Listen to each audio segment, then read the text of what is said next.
अस्सलाम वालेकुम स्टूडेंट्स, उम्मीद है आप सब खैरियत से होंगे। मैं हूं आपकी टीचर मिस नूर। आज हम लोग करेंगे class 11 Punjab text book board 2026 से 2027 की बुक के लिहाज से मैथ्स का चैप्टर नंबर 1 कम्प्लेक्स नंबर और इसकी एक्सरसाइज 1.1।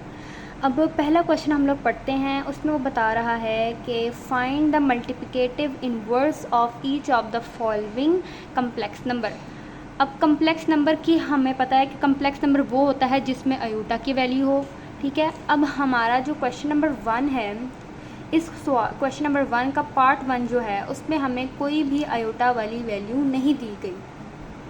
तो सबसे पहले हम फिर इसमें अयोटा, इस वैल्यूज़ के अंदर अयोटा डालेंगे, यानी कि हम इसे कम्प्लेक्स नंबर बनाएंगे। अब कम्प्लेक्स नंबर हम किस तरह बनाएंगे? -4 + 7 अयोटा। अब ये बन गया है कम्प्लेक्स नंबर। ये कम्प्लेक्स नंबर है क्योंकि इसके अंदर अब अयोटा आ गया। ठीक है, अब हम लोग करेंगे इसका, हम लोगों ने निकालना है इसका मल्टीप्लिकेटिव इनवर्स। ठीक है, ऑफ अ कम्प्लेक्स नंबर का। तो हम लोग इस तरह करेंगे, इसका हम पहले रेसिप्रोकल ले लेते हैं। अब इस 1 ऊपर लिखेंगे और -4 + 7 अयोटा नीचे आ जाएगा। अब हम इसको मल्टीप्लाई कर लेंगे, -4 - 7 अयोटा, -4 - 7 अयोटा।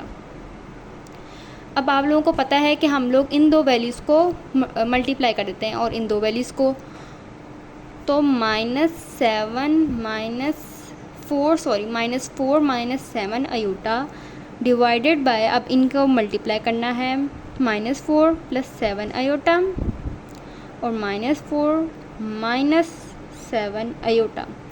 अब आप देखें कि ये एक फॉर्मूला बन गया है।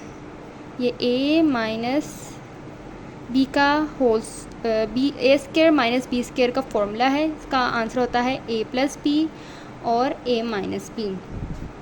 अब हम लोग क्या करेंगे कि इसमें हम फॉर्मूला अब अप्लाई कर लेंगे, 7 अयोटा आ जाएगा। और हम लोग यहाँ पे करेंगे, अब फॉर्मूला अप्लाई करना है जिस तरह से, तो यहाँ पे आ जाएगा -4 का स्क्वायर और माइनस, फिर प्लस था दरम्यान में, या प्लस हो या माइनस, तो हम लोग लगा देंगे 7 अयोटा का स्क्वायर। ठीक है, -4 - 7 अयोटा। अब हम लोग करेंगे 4 का हम स्क्वायर ले लेंगे, क्योंकि अगर हम माइनस का स्क्वायर लेते हैं तो वो ऑलरेडी प्लस हो जाएगा। तो यहाँ पे आएगा प्लस, और 4 4 होता है 16 माइनस लगेगा, और 7 की जगह आएगा हमारे पास 49, और अयोटा की वैल्यू की जगह हम जब स्क्वायर ले लेते हैं तो इसना आएगा -7 अयोटा एंड +16 -49, और अयोटा की वैल्यू होती है, अयोटा स्क्वायर की वैल्यू होती है -1, इस तरह से। तो अब हम देखते हैं, -4 - 7 अयोटा डिवाइडेड बाय 16 प्लस, ये देखें ये माइनस और ये माइनस जब आपस में मल्टीप्लाई हो जाएगा तो ये +49 आएगा इसका आंसर। अब जब हम इन दोनों वैल्यूज़ को प्लस करेंगे तो हमारे पास आएगा 65 -4 - 7 अयोटा। अब जिस तरह के हमारे पास अयोटा वाली वैल्यू नहीं थी, यानी कि हमारे पास ऊपर वाली वैल्यू में अयोटा नहीं दिया गया, तो हम लोग करेंगे -4 65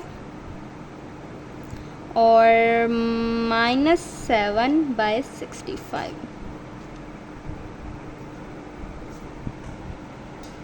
अब हम क्वेश्चन नंबर 2 की तरफ बढ़ते हैं। इस तरह हमने यहाँ पर भी कम्प्लेक्स नंबर ही बनाना है। कम्प्लेक्स नंबर किस तरह बनता है?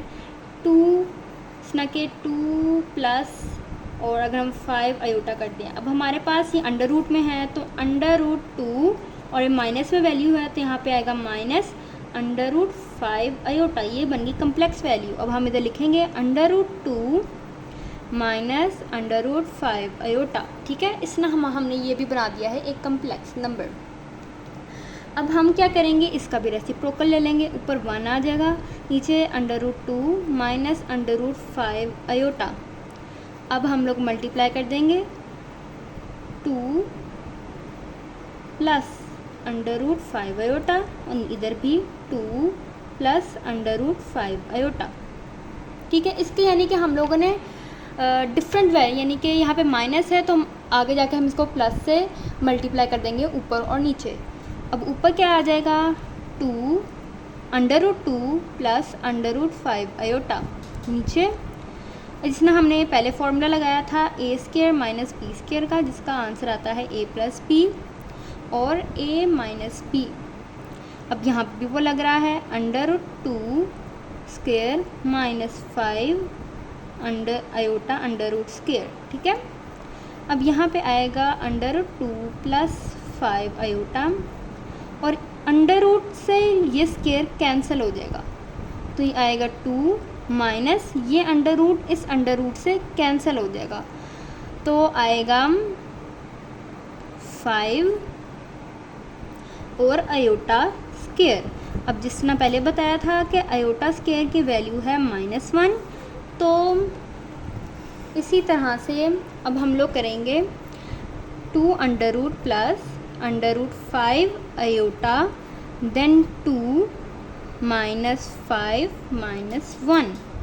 अब ये होगा √2 प्लस 5 आयोटा, नीचे 2, ये और ये माइनस माइनस प्लस 5। अब जब हम दोनों को प्लस करेंगे तो आ जाएगा हमारे पास 7 √2 प्लस √5 आयोटा डिवाइडेड बाय 7। अब जिस तरह हमने प्रीवियस क्वेश्चन में किया था कि अंडर रूट वाली वैल्यू ख़त्म कर आयोटा वाली वैल्यू ख़त्म कर दी थी, इसने कि आयोटा हमने गायब कर दिया था, क्योंकि हमें ऑलरेडी क्वेश्चन में भी आयोटा नहीं दिया गया, ठीक है। हमने तो आयोटा इमेजिन किया ना, हम लोगों ने कम्प्लेक्स नंबर बना लिया इसे, इसलिए हम लोग अब जो फाइनल आंसर भी करेंगे उसमें भी हमने आयोटा नहीं लिखना। अब हम करेंगे √2 7 प्लस √5 7, बस आयोटा नहीं आएगा। अब इसका फाइनल आंसर कुछ इस तरह बनता है, ब्रैकेट लगेगी √2 7, 5 7, इस तरह हमारे पास वैल्यूज़ आएंगी यहाँ पर। अब क्वेश्चन नंबर 1 का हमारे पास लास्ट पार्ट यानी थर्ड पार्ट है। अब हम इसमें भी करेंगे 1 प्लस 0 आयोटा। अब 0 आयोटा की कोई वैल्यू यानी कि आयोटा के पास कोई वैल्यू नहीं है, ठीक है। अब हम लोग इसना कर देंगे कि ये तो हम ऐसे ही कैंसिल आउट कर रहे हैं, यहाँ अगर आप इसके साथ कर लें तो तब भी कोई मसला नहीं आएगा, लेकिन अगर हम इसको बिल्कुल ही कैंसिल कर दें तो हमारे पास बचेगा सिर्फ 1, ठीक है। हम इसना कर देते हैं 1। अब इसको जब हम दोबारा डिवाइड करेंगे यानी 1 डिवाइड, अगर हम रेसिप्रोकल लेंगे तब भी 1 ही आ जाएगा, अगर मल्टीप्लाई बाय 1 और डिवाइडेड बाय 1 भी कर देंगे तब भी हमारे पास आंसर लास्ट में 1 ही आता है, ठीक है। तो हम लोग इमेजिन कर लेते हैं कि 0 आयोटा ही इसके साथ दोबारा आ जाएगा, क्योंकि आयोटा के पास वैसे ही ऑलरेडी कोई वैल्यू नहीं है, और अगर हम 0 लगा भी देंगे तो कोई कोई फ़र्क नहीं पड़ता। तो यही इसका फाइनल आंसर है। तो अगर हम इसको कि इसके रियल फॉर्म लिखेंगे तो 1, 0 आएगा, यानी कि सेम टू सेम वही आ जाएगा जो हमारे पास क्वेश्चन में दिया गया।